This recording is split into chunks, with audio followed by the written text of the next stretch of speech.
दोस्तों नमस्कार, आदाब, सत श्री अकाल। दोस्तों मेरा नाम है धर्मवीर जारवाल। दोस्तों कल प्रधानमंत्री नरेंद्र मोदी ने दिल्ली के अंदर एक रैली करी, एक जनसभा को संबोधित किया। कल उन्होंने दिल्ली पर आए आपदा के बारे में बात करी। लेकिन बीते 10 वर्षों से दिल्ली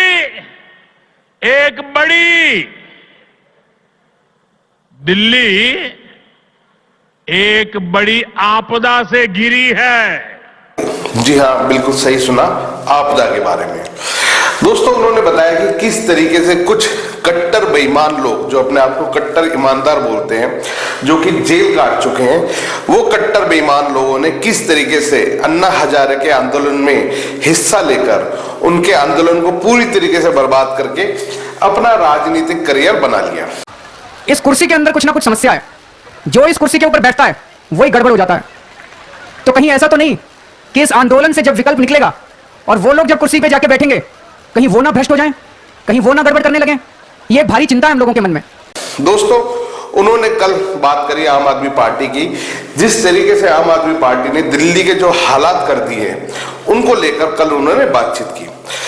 दोस्तों अरविंद केजरीवाल ने प्रधानमंत्री मोदी साहब के भाषण के बाद एक वीडियो जारी करी, एक बकायदा मीडिया प्रेस कॉन्फ्रेंस करी, जिसके अंदर उन्होंने कहा कि प्रधानमंत्री मोदी ने कल दिल्ली के अंदर उन्होंने एक भाषण दिया और उस भाषण में 45 मिनट तक उन्होंने खूब जमकर दिल्ली वालों को गालियां बकी। प्रधानमंत्री जी दिल्ली आए थे और उन्होंने लगभग 43 मिनट्स का 43 मिनट का भाषण दिया, जिसमें से 39 मिनट उन्होंने दिल्ली के लोगों को और दिल्ली के लोगों द्वारा प्रचंड बहुमत से चुनी हुई सरकार को केवल गालियां देने का काम किया। जबकि सच्चाई है कि प्रधानमंत्री मोदी को कौन गाली बकता है सुबह से लेकर शाम तक, वो पूरी दुनिया जानती है। कौन सुबह से लेकर शाम तक दुनिया भर की प्रेस कॉन्फ्रेंस करा के प्रधानमंत्री मोदी के बारे में उल्टा सीधा गाली गलौच वाली भाषा का उपयोग करता है। ये चीजें कभी किसी से छुपी नहीं है। कल केजरीवाल साहब ने प्रेस कॉन्फ्रेंस में कहा कि मैं 2-3 घंटे तक बात कर सकता हूं कि हमारी सरकार ने, यानी आम आदमी पार्टी की सरकार ने क्या क्या काम कराए। आज अगर आप मुझे बताने के लिए बोले तो शायद मुझे 2-3 घंटे भी कम पड़े। इतने काम किए, इतने काम किए, इतने काम किए, शिक्षा में, स्वास्थ्य में, बिजली में, पानी में, सीवर में, सड़क, इतने काम किए हम लोगों ने कि मैं कई घंटों तक काम गिना सकता हूँ। तो केजरीवाल साहब, हम भी आपसे ये जानना चाहते हैं कि आपने दिल्ली में पिछले 10 सालों में क्या क्या काम कराए। क्या आपने यमुना साफ करा दी? क्या दिल्ली के घरों में नलके से पानी पहुंच गया? क्या दिल्ली के अंदर से स्लम बस्तियां खत्म हो गई? क्या दिल्ली के रोड ठीक हो गए? क्या दिल्ली की सड़कें पेरिस जैसी सड़कों के बराबर हो गई हैं? क्या दिल्ली के अंदर जो सीवर की समस्या है वो ठीक हो गई है? क्या दिल्ली के अंदर से बेरोजगारी खत्म हो गई है? सबसे बड़ी बात, दिल्ली के अंदर क्राइम, दिल्ली के अंदर लगातार क्राइम बढ़ता जा रहा है, वो आपने क्या ठीक कर दिया? अरे नहीं, वो तो आपके आता ही नहीं है, क्योंकि पुलिस आपके अंडर आती नहीं है, तो उसमें तो आप क्या करोगे? बिल्कुल सही और सही, आपने बिल्कुल एक बहाना पकड़ रखा है अपने आप को बचाने का।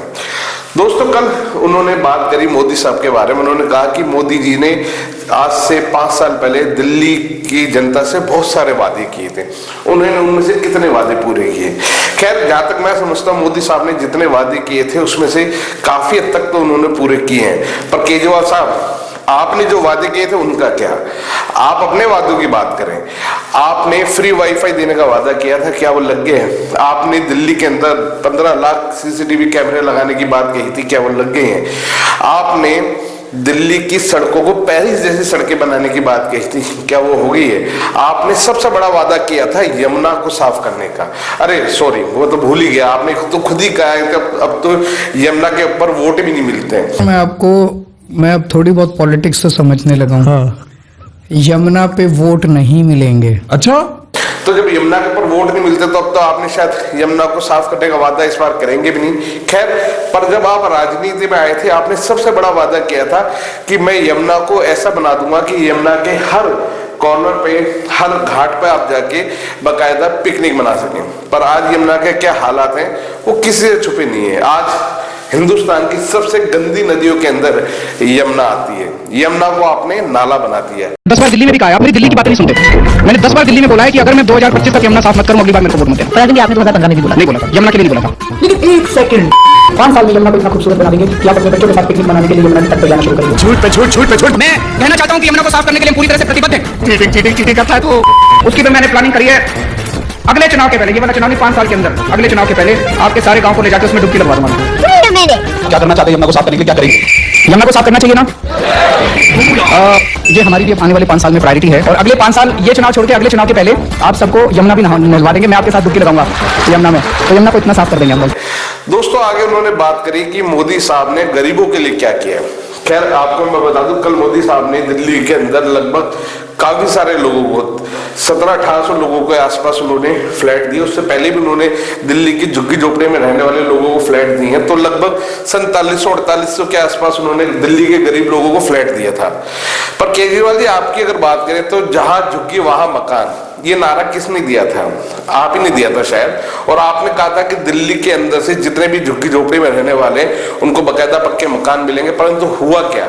देश की राजधानी दिल्ली के अंदर आज भी इतने बड़े बड़े स्लम एरिया हैं जहां पे आप घुस नहीं सकते। और मैं तो आपको ये चेतावनी भी दूंगा केजरीवाल साहब की गलती से इन स्लम एरिया के अंदर आप चले मत जाना, वरना मुझे नहीं लगता कि आज आप शायद अपने पैरों पे वापस सही सलामत बाहर आ पाओगे।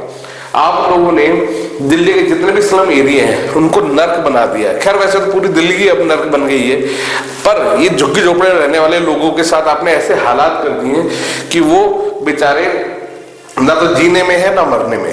दोस्तों आगे उन्होंने बात करी कि पिछले 5-7 सालों के अंदर दिल्ली के अंदर इतने गैंगस्टर्स आ गए हैं, इतने क्राइम बढ़ गया है, और ये सब अमित शाह की वजह से और मोदी जी की वजह से हुआ है। क्योंकि दिल्ली पुलिस उनके अधीन है, उनके अंडर आती है, और उनको इन दिल्ली के अंदर से क्राइम रोकने में या गैंगस्टर्स को रोकने में, खत्म करने में, माफिया को रोकने में इन्होंने कोई काम नहीं किया। चलो हो सकता है कि केजरीवाल साहब, अमित शाह जी ने या मोदी जी ने गैंगस्टर्स को लेकर काम नहीं किया, पर मुझे ये बताए कि दिल्ली के अंदर गैंगस्टर्स आ कहां से रहे हैं? आप ही के नरेश बालियान जैसे नेता दिल्ली के अंदर गैंगस्टर्स को बुलाते हैं, अपने क्षेत्र के बड़े बड़े बिजनेसमैन, बड़े बड़े बिल्डर्स, उनको ब्लैकमेल करवाते हैं, उनको धमकी दिलवाते हैं, उसके बाद सेटलमेंट के नाम से उनसे करोड़ों रुपए वसूलते हैं। ये सारे काम आप ही के नेता कर रहे हैं। पंजाब के अंदर जितने भी बड़े बड़े हमारे गैंगस्टर्स हैं वो सबके सब पंजाब से, और पंजाब से बकायदा उनकी बड़ी बड़ी गैंगे चल रही हैं। और सबसे बड़ी बात केजरीवाल साहब, दिल्ली के पंजाब के अंदर खालिस्तानी भी हैं। खालिस्तानी गैंग जो है वो पंजाब से ऑपरेट हो रही है। आज भी पंजाब के अंदर खालिस्तानी उग्रवादी खूब फल फूल रहे हैं।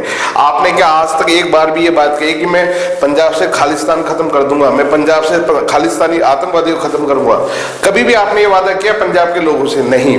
क्यों? क्योंकि उन्हीं खालिस्तानियों से आपको करोड़ों रुपए की फंडिंग मिलती है। इसलिए 2012 ਦੇ ਵਿੱਚ ਲੱਖਾਂ ਡਾਲਰ ਲੈ ਗਿਆ, और उस तो बाद 2014 ਤੋਂ ਲੈ ਕੇ ਅੱਜ ਤਾਈਂ 16 ਮਿਲੀਅਨ ਡਾਲਰ ਖਾਲਿਸਤਾਨੀ ਪੱਖੀ ਧਿਰਾਂ ਨੇ ਦਿੱਤਾ। ਇਹ ਆਮ ਆਦਮੀ ਪਾਰਟੀ ਦੀ ਸਰਕਾਰਾਂ ਬਣਾਉਣ ਨੂੰ। दोस्तों इस तरह के तमाम बातें उन्होंने मोदी जी के खिलाफ की। लास्ट में चलते चलते उन्होंने बात करी मोदी जी के घर के बारे में। खैर उससे पहले मैं आपको बता दूं, हमारे मोदी साहब ने केजरीवाल जी के शीश महल के बारे में बात कही। उन्होंने कहा कि किस तरीके से दिल्ली में आपदा के मुखिया अरविंद केजरीवाल, जिनके शीश महल में करोड़ों रुपए खर्च कर दिए गए और कैसे लाखों करोड़ों रुपए के टॉयलेट वहां पे यूज किए गए, उसके बारे में उन्होंने दिल्ली की जनता से बातचीत करी। और यही बात हमारे केजरीवाल साहब को चुभ गई कि उनके शीश महल की बात कैसी होगी। दिल्ली को आपदा में धकेल दिया,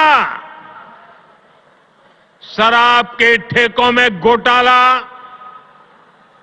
बच्चों के स्कूल में घोटाला, गरीबों के इलाज में घोटाला, प्रदूषण से लड़ने के नाम पर घोटाला, भर्तियों में घोटाला। ये लोग दिल्ली के विकास की बात करते थे, लेकिन ये लोग आपदा बनकर दिल्ली पर टूट पड़ी है। वैसे जब भी शीश महल के बारे में बातें होती हैं तो केजरीवाल और उनके तमाम नेता चुप हो जाते हैं, चुप्पी साध लेते हैं, पर इसके बारे में उनके पास दो शब्द नहीं है कहने के लिए। क्यों? क्योंकि सारा पाप की कमाई का पैसा शीश महल में लगाया गया था। खैर इसके पलटवार हमारे केजरीवाल साहब कहते हैं कि मोदी जी ने भी 467 करोड़ का, और या इनके जो नेता कहते हैं 27,000 करोड़ का इन्होंने अपना घर बनाया, पीएम हाउस बनाया। तो केजरीवाल साहब को मैं ये बता दूं कि पीएम हाउस जो बन रहा है वो बकायदा सभी नेताओं की मंजूरी से बन रहा है, ठीक है। और रही आपकी शीश महल की बात, तो शीश महल बनाने से पहले आपने किसी से भी कोई मंजूरी नहीं ली, सारा पैसा 2 नंबर का पैसा आपने उसके अंदर लगाया, और उसके लगाने के बाद जब आपको वहां से निकाला गया तो आप वो तमाम चीजें भी अपने साथ ले गए। दोस्तों, इस तरीके के तमाम आरोप प्रत्यारोप की कहानी आजकल चल रही है। मोदी साहब ने दिल्ली में आई आपदा के बारे में बात करके दिल्ली वालों को चेतावनी दी। वैसे अब दिल्ली वालों को लगने लगा कि ये सच में एक ऐसी आपदा है जिससे अब लोगों को छुटकारा चाहिए।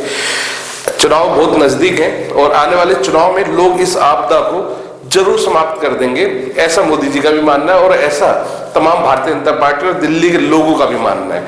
खैर, ये तो समय बताएगा कि आपदा खत्म होती है या आपदा एक और विपदा में बदलती है, ये आने वाला समय बताएगा। फिलहाल आज के लिए इतना ही। इस वीडियो के बारे में आपकी अपनी क्या राय है हमें कमेंट्स करके जरूर बताएं। दिल्ली की आपदा को लेकर आप लोग क्या सोचते हैं हमें कमेंट्स करके जरूर बताएं। धन्यवाद।